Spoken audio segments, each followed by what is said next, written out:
Hey, I'm Mark Murphy, and it's that time again. Welcome to Solomon's Portico.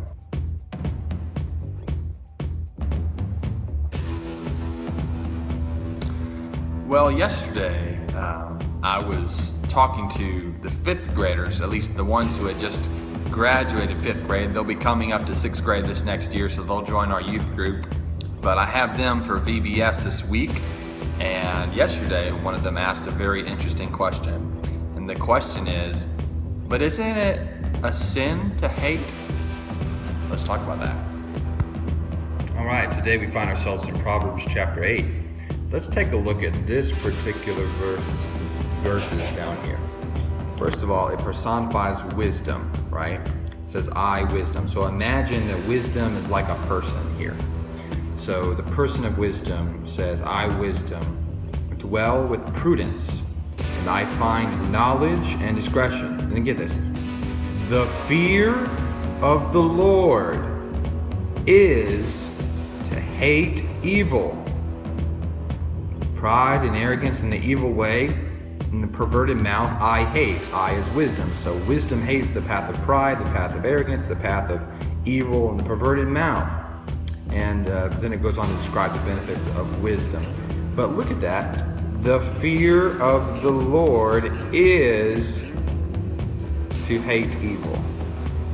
The fear of the Lord is defined as or described by a hatred for that which God hates, namely evil. Sorry about the shakiness. Shaky cam.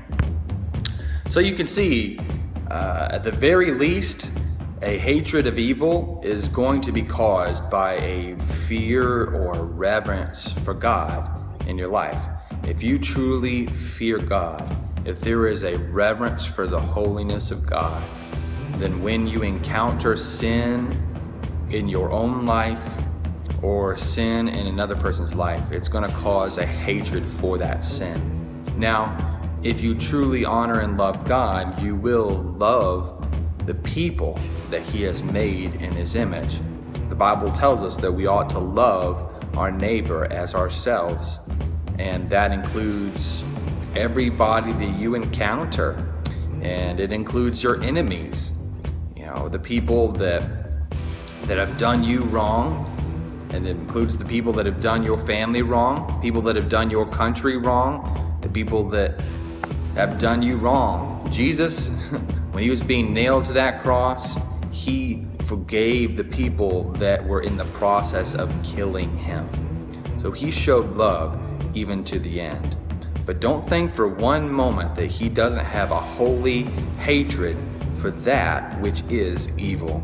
And so should you, as a follower of Him. Amen? Paul the Apostle talks about sin becoming utterly sinful. And I want to say that he was saying in the scriptures in Romans that the law, the list of commandments that God has given, it showed him what sin was, that he wouldn't have known that it was a sin to covet had he not heard the law saying, thou shalt not covet. And so the law was for him a beneficial thing, even though he had trouble keeping it. Now, what I think is important for us as followers of Christ is to have this heart inside us that we long for and desire to feel about our sin the way that God feels. But not just to end there, because if we end there, then we might get depressed and be like, I'm worthless, I'm trash.